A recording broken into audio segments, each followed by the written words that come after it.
Hello there. This is somewhat of a part 2 to my previous video, Humans Are Not Equal, the Dishonest History of Race.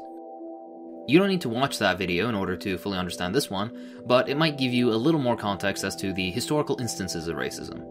Now, before I delve into what modern race realists believe, there are a few things I'd like to draw your attention to. When you delve into the muddy waters of these race realists, something that I don't encourage, you'll notice a lot of strange terminology as to what they call themselves. It started off with scientific racism, the original, oh boy, it's scientific, but that quickly fell out of favor as they admit to being racists too readily.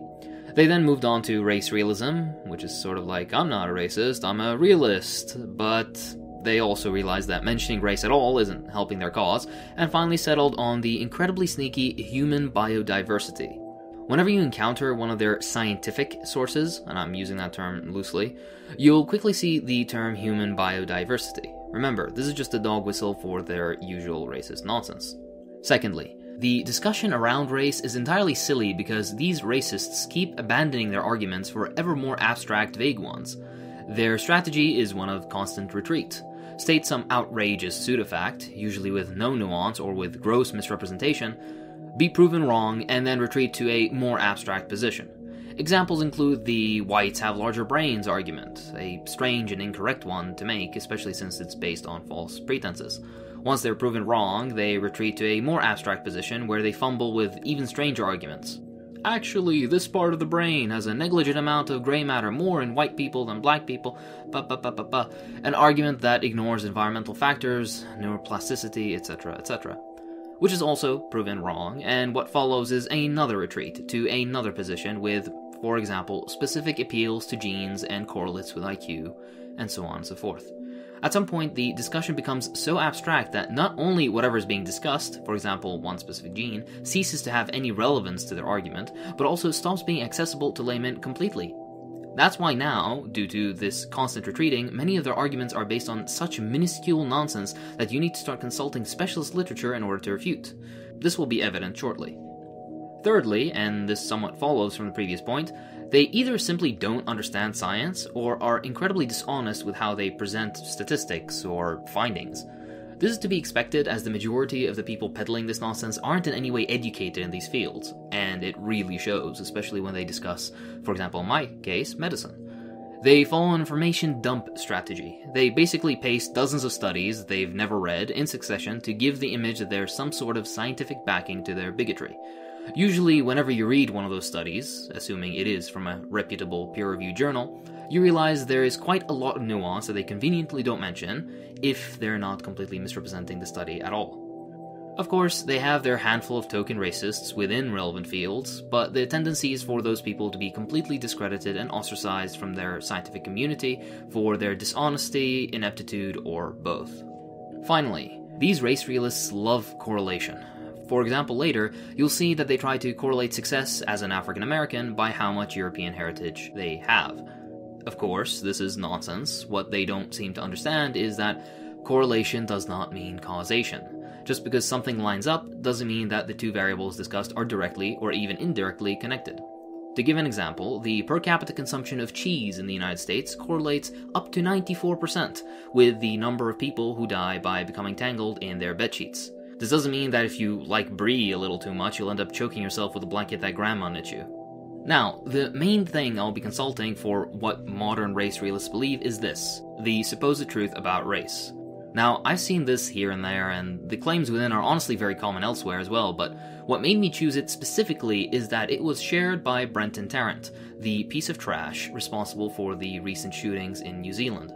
Already we know that the best examples of humanity are the ones spreading this shit. Anywho, we'll take it claim by claim and see where we get.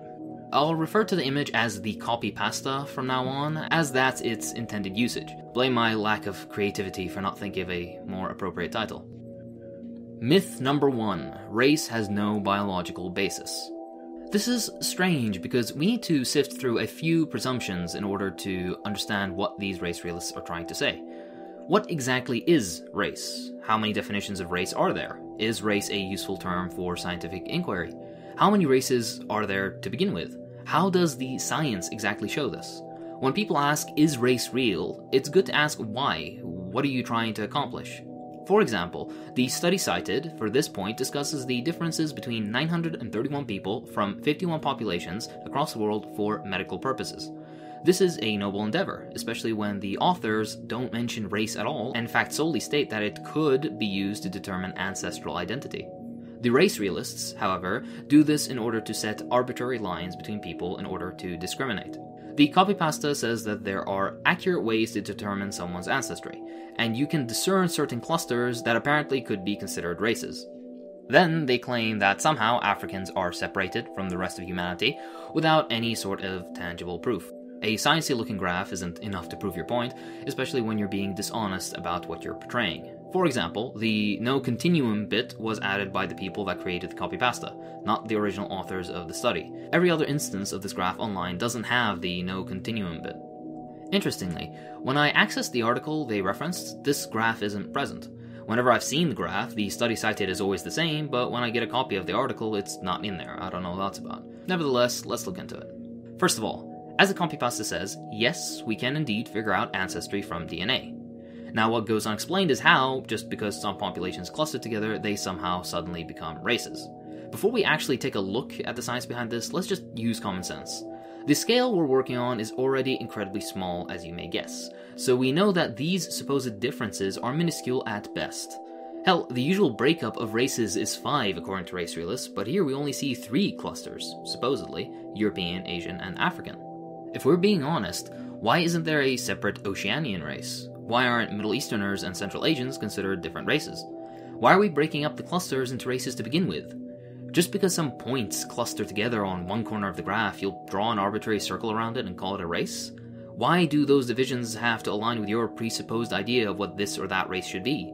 If you want to play around with it, you could magnify the differences with even more details, hence also making sciencey looking graphs where the gaps between populations grow even larger. In fact, you could look a little deeper and you'd find groups with clear delineations and clustering within relatively homogeneous populations like those in Ireland or in France. Why stop at 5 races at all? Why not have over 300, as that is even more supported by the evidence? The 5-race breakdown is nothing but a convenient, politically biased breakdown that is done solely because the race realists want there to be 5 races. The claim that races really do exist based on genetic sampling of geographically distant populations is dishonest at best. These samples appear to show clustering into distinct groups by gene variants, also known as alleles. But sampling geographically distant parts of a continuum and ignoring the regions between the samples can provide apparent clustering that does not actually prove the existence of discrete groups. There are virtually no sharp boundaries, either with physical features or with patterns of genetic diversity, that show where one population ends and the next one begins. Also, because the division of mankind into races is a political project for these race realists, they aren't very honest even with their terms. They want to divide white and everything else, and then claim real substantive differences that would then lead into political goals like no immigration or no miscegenation, which is interracial marriages, or even... The problem is that they rely on loose associations of people when they mean race, rather than definitive characteristics that are homogeneous within and heterogeneous between. Hell, they don't even use just one definition of race in their own copypasta. Also, the very study they cite disproves their claim. As it says, these results, however, say nothing about the origin and distribution of human phenotypic variation. Together, these results reaffirm that within population variation accounts for most of the genetic diversity in humans, meaning that the most genetic variability in human beings exists within groups, not between them. In more concrete terms, when you compare 2 unrelated Congolese people, and those same 2 Congolese with some random white guy, there will be more genetic diversity between the 2 Congolese than between either Congolese person and the white guy. In the end though, all this is not necessary to say since the entire argument doesn't make sense. What's unclear is what this has to do with race as the term has been used through much of the 20th century. Just because we can find groups to be different and can reliably allot people to them is trivial. Again, the point of the theory of race was to discover large clusters of people that are principally homogeneous within and heterogeneous between, contrasting groups. Analysis into this shows that such groups do not exist in the human species. Although populations do cluster by broad geographic regions, which generally corresponds to the socially determined categories of races, the distribution of genetic variation is quasi-continuous in clinal patterns related to geography. The broad global pattern you see on cluster maps reflects the accumulation of genetic drift associated with a recent African origin of modern humans, followed by expansion out of Africa and across the rest of the globe. Also, as to the race-specific evolution and environmental pressure on humans, well, out of the 1 million shared variants within humanity, only 70, yes, 70, 0.007%, have been shown to have undergone race-specific natural selection. Which ones could those be? Well, skin color, hair texture, lactose intolerance, amongst other mostly medical variations. It's the usual things you'd expect. They're trying to divide humanity over less than 0.1%. I'll build more upon this in a bit as they rehash this argument a few more times over the next few quote-unquote myths. If you'd like to read an excellent analysis of an example of cluster research and how it's misrepresented by race realists, I've included Are Clusters Races in the pinned comment below. Myth number 2. Race is a social construct.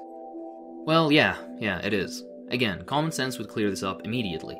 Sadly, common sense isn't all too common with these people. As you may have guessed, this is just a rehashing of the previous argument. They don't actually have anything to prove that race is not a social construct.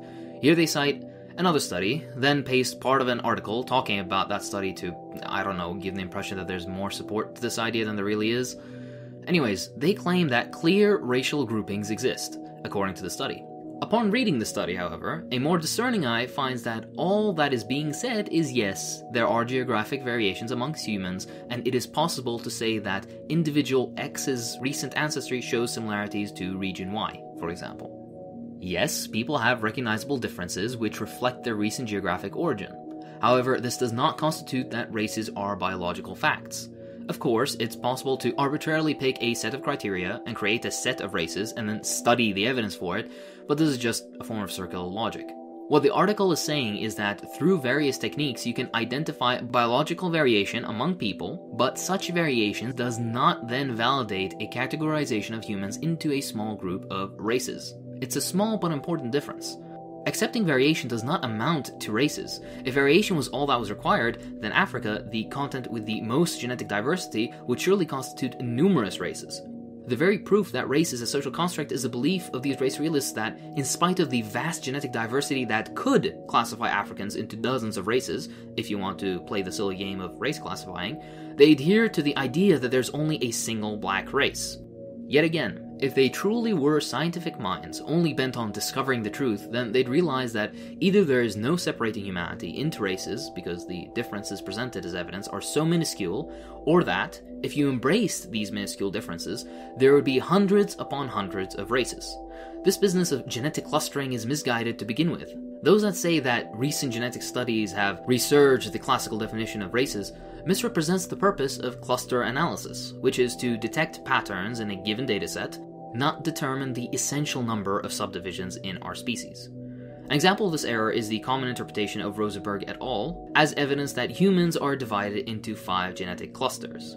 Evidence that humans can be divided into 5 clusters does not mean they are naturally divided, as the classical definition of race would suggest.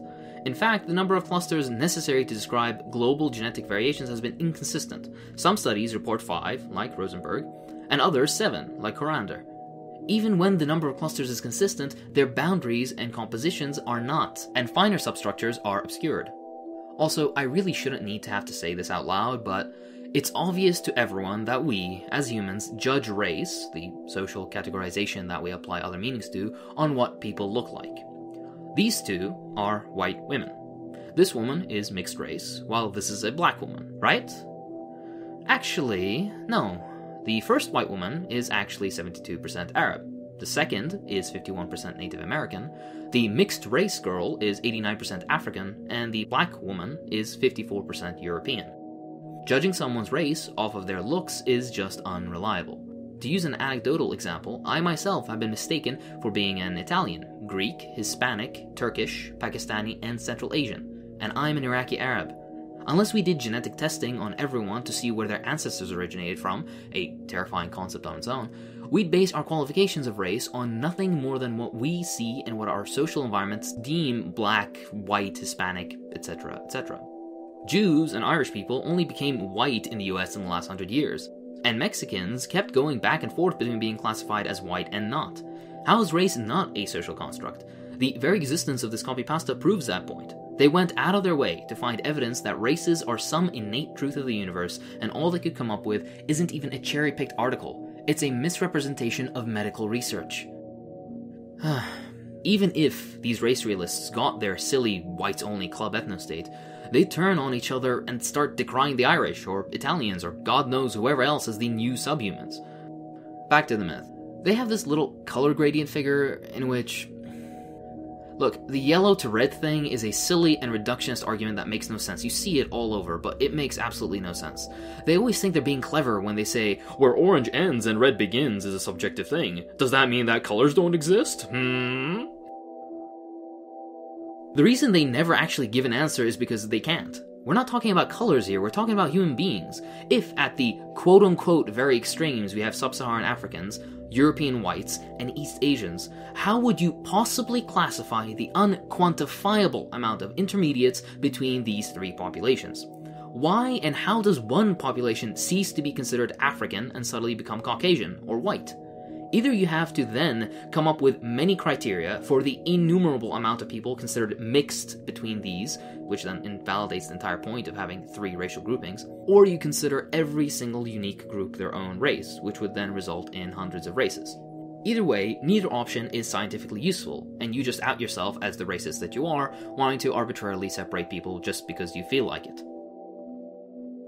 Myth 3. Race is only skin deep. This is another example of race realists not knowing what they're talking about. The copypasta says that the nervous system accounts for a big deal of variation, and apparently this is supposed to be the proof in the pudding that these people aren't classifying human beings solely on the way they look and the color of their skin. They, of course, don't mention that the variation we're looking at is already on such a small scale as to make this essentially an exercise in splitting hairs. Also, they disingenuously tried to make it look like pigmentation is the last on the list, when in fact they just cut the graph in half. What they don't seem to understand is that yes, there are variations in, for example, pituitary gland development, but these variations aren't only a measurement specifically of divergence from a certain average, but also that these variations exist in all populations and they overlap. By the way, whenever they refer to anything medical, it really irks me, because they have no idea what they're talking about. If you don't know, I'm in the medical field, and as part of med school, you'd have to do a course in embryology. You can't be a doctor without doing embryology. Now, I'd love to ask one of these race realists, face-to-face, what they think dorsoventral neural tube patterning exactly is.